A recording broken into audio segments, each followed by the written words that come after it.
Meu amigo e minha amiga do canal, Silvana Sil, falando do que te faz bem. Eu quero te agradecer, tá? Pelo teu apoio, pelo teu like, pela tua inscrição. Você que tá chegando, fica a dica e deixa lá, né, sinalizado o sino mais escuro, que é a opção todas, tá bom?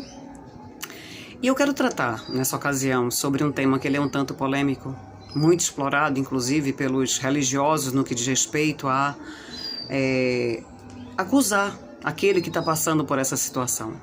Eu quero falar, queridos, sobre a questão das lutas, sobre as provas, que, claro, para o religioso é um prato cheio, né? Porque ele não consegue ver nobreza na luta de um irmão, não.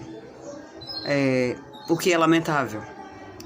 Por que eu quero tratar sobre esse assunto? Porque, na verdade, meus queridos, existe uma nobreza também na luta. Quando Deus permite a luta na minha e na sua vida, Ele permite com um propósito, não é à toa. Aí você me diz, é fácil falar quando você não vive. Você está querendo falar sobre questão de luta conjugal? Eu passei. Sabe, mas glórias a Deus. Questão financeira? Já botei barraca de feira, abrindo a barraca de feira e fechando ela, chorando, perguntando a Deus até quando. Questão de perda de parente? Perdi uma irmã, a que eu mais amava, em 2015. E que não é questão só de amor. Havia, sabe, um reconhecimento da minha pessoa para com ela. De fato, havia uma valorização. E vice-versa. E terminou partindo com leucemia. Perdi o meu pai também agora, em 2021. Ele foi submetido a 3 tomografias.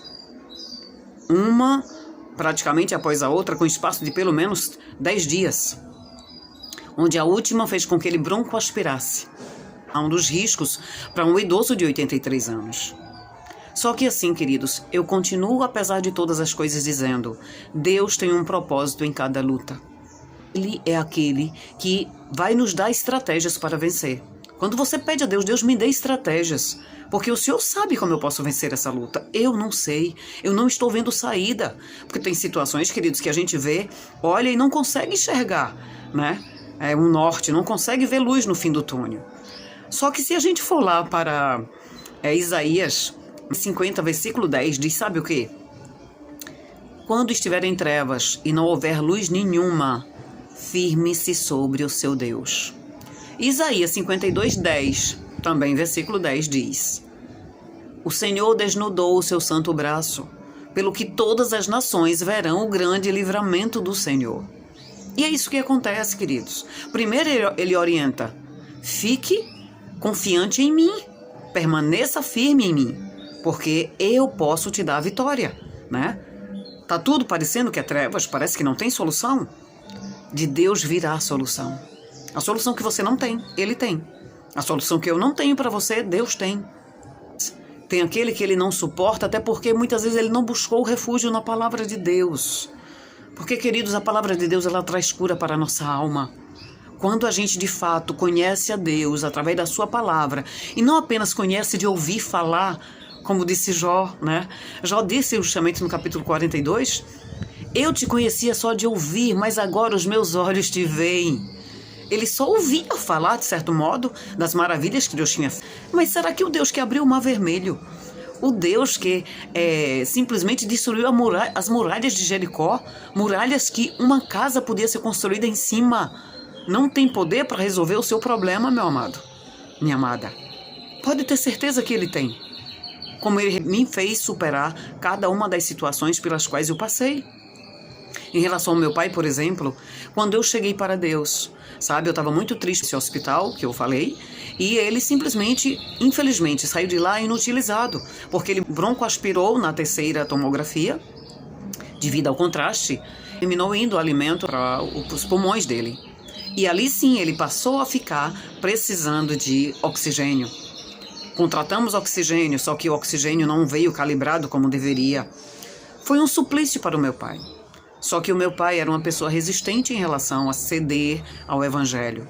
Era uma pessoa religiosa, mas não tinha uma aliança com Cristo. Então, assim, quando eu vi diante daquela situação, eu percebi que seria para ele justamente mais sofrimento. Eu cheguei para Deus e orei, queridos. E a oração, ela faz toda a diferença.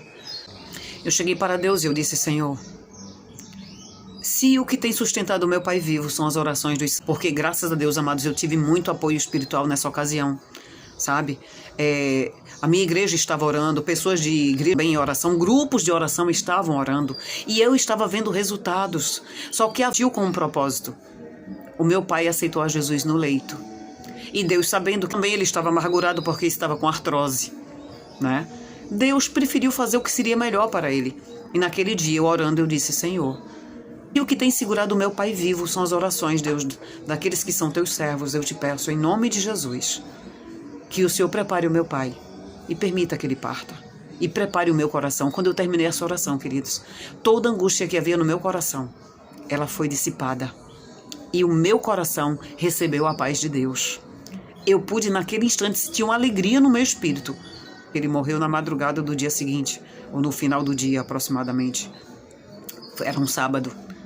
Então, assim, o que eu quero dizer? Que aquilo que você não consegue sozinho, com Deus você consegue. E a paz que eu precisava veio para o meu coração.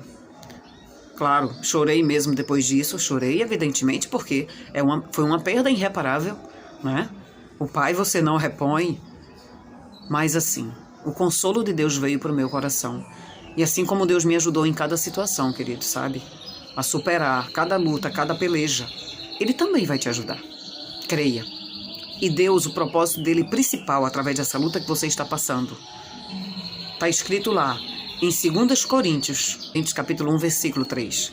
Bendito seja o Deus e Pai de nosso Senhor Jesus Cristo, o Pai das misericórdias e Deus de toda a consolação, que nos consola em toda a nossa tribulação, para que também possamos consolar os que estiverem em alguma tribulação, com a mesma consolação com que nós mesmos somos consolados por Deus.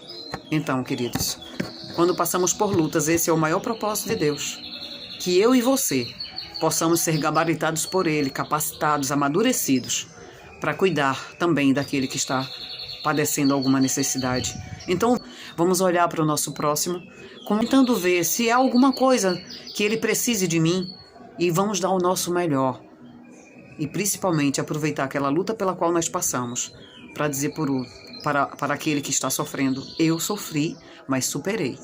E você também vai superar. Amém, queridos? Que Deus continue nos abençoando e você receba de Deus agora o abraço. E receba também o meu abraço. O abraço traz cura. Que Deus continue abençoando a nossa vida, meus queridos.